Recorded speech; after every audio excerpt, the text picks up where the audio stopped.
Wear Testers back with another performance review. This is Duke 4005, and like my man Rakim says, I know it's been a long time, but I've got a shoe this time that is not what I want to say. Hey, Wear Testers, Duke 4005 with another performance review. Like my man Rakim says, I know it's been a long time, but with the injury history I'm dealing with right now and just some different personal things going on, it's been a little lacking on the court time lately, but I've got a shoe today that I was really excited about when I heard they were coming out with this shoe.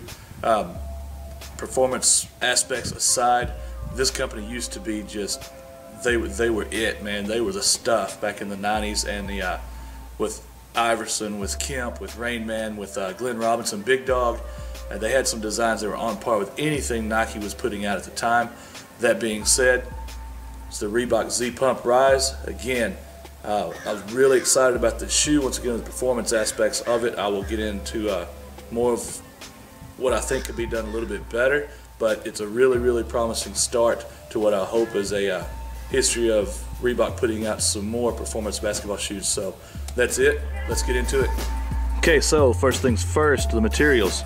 I know you've heard this before, but we've got a mesh upper, fuse overlays, very basic stuff on that. This mesh, though, is really kind of a sock-like material. It's almost what the inner booties of other shoes are made out of, but it's the main body of the upper out here. Got some fuse on the front for all your Euro stepping, toe dragging people. We got some fuse around the laces for a little more strength on that part. Midsole, solid rubber, you know, it's not a hidden midsole, it's there, you can see it. The heel counter, really solid on the heel counter. Good job, it really reminds me of, and never mind, I won't say it, y'all can say it for me. Solid rubber outsole, one-piece traction system, herringbone in the forefoot. This diamond, new Reebok, it uses their CrossFit diamond logo pattern. Really incorporates really well into a traction pattern. Inside, you got a fit sleeve. You got your pump bladder around the ankle, around the front. We'll get into that more lately in the fit. Pump bladder on the front. I really wish they'd use the basketball pump logo. This looks like the cross-training logo that they're using now for all their Z pump. I don't even know the name of their cross-training shoes now, but the runners with the Z pump. So they carried that over. Would have been better with the basketball logo, but what can you do? Open cell tongue. Again, that's part of that fit sleeve, and that's pretty much it. Besides these long laces. All right, next up is fit, and I really wish I could get these laces out of the way. Fit is a little longer than normal, which is really what Reeboks have always been on me. You can see here where I kind of had to gap to get this nose tight. It's cut pretty wide in the forefoot, I thought, but it's really narrow at the ankle trying to get in. If you thought the LeBron 13 or 12 were hard to get your foot into, you haven't seen anything yet till you try to get these on. For that reason, wide footers, just beware. If you can, try them on first. If you can get your foot inside, you're good to go. They are about a half a size large to me. I could have went with a 10 instead of a 10 and a half, but that extra length didn't really affect the play, but it just would have fit a little bit more snug. The fit system, or the pump's fit system, it still needs to be streamlined. It still needs to be improved a little bit, in my opinion. I had to use normally 50 to 60 pumps on this bladder to get a really tight fit on the ankle collar. It just fits, the pump just goes right here, right in this area, and just a little bit here on the front. So it doesn't fit inside the shoe down here at all. I really would have liked to have seen that to tighten this forefoot area up a little bit. I had a little bit of movement in that area, but once you do get the pump tightened in, you know, at 50, 60 pumps, whatever it takes you, it does give you a really good ankle fit. All right, we'll go from fit down to the traction, start at the bottom. Traction was my main problem with this shoe. I really wanted to like the shoe again, but I'll be honest, I fell 3 times in this shoe playing in one day. I thought at first it was the court. I tried the Jordan 29 the next day on the same court with this shoe, and this shoe was consistently sliding out on crossovers, on going to the hole, driving. You know, I would plant with my right foot and push off to go back to my left to cross somebody over, and it would tip over and I would lose it and I would fall. It seemed like what it was when I would plant on the outside of the foot here, I would plant and it would just slide out and I would fall down. Not a good look when you're trying to play 5-on-5, really bad look when you got a company trying to come back and make a name, that this being built basically on a running shoe, last on a guard type of shoe, and the traction can't even hold the floor.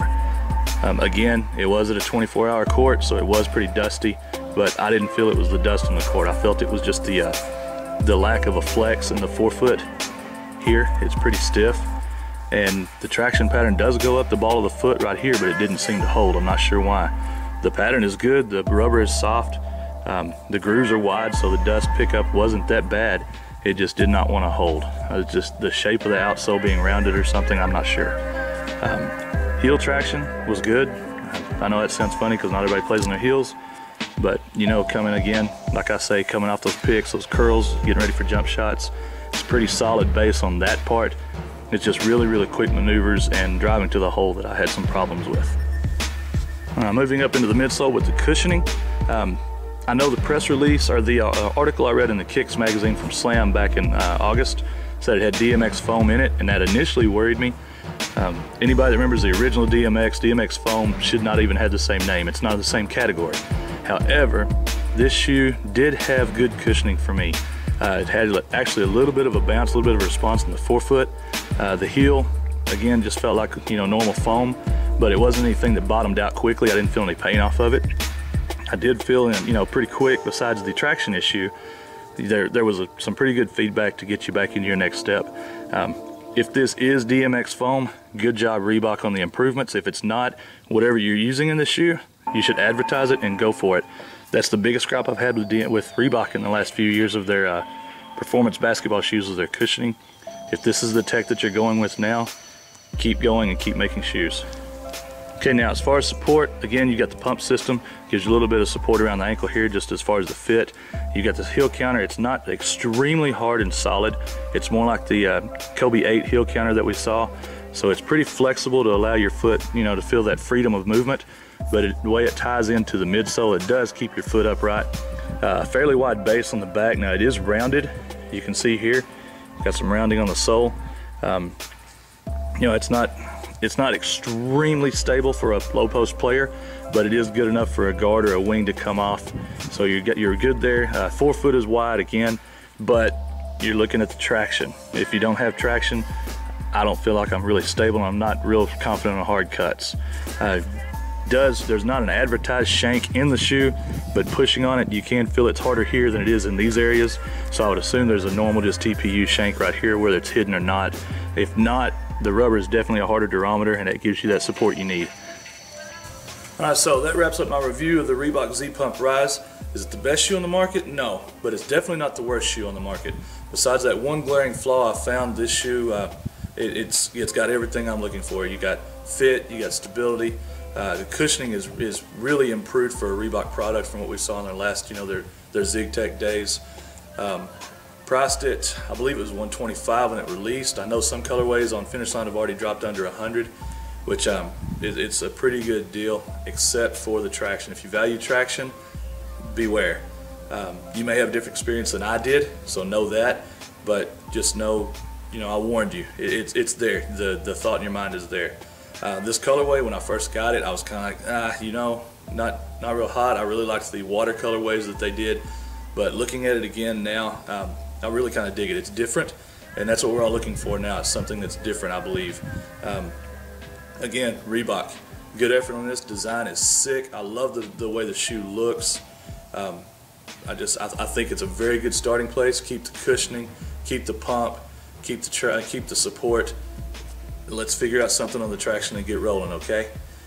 Duke 4005. Be ready for the next review. Got the Clutch Fit Drive 2 Low coming, and some different branded runners from Pearl Izumi and from Topo. It's two companies that are really on the come up in the running department. Some of y'all that are runners would know more about them than I did initially, but they got some really good running shoes coming. So again, Reebok, thank you very much. You know who you are. Keep going. This is a good start. Duke 4005 out.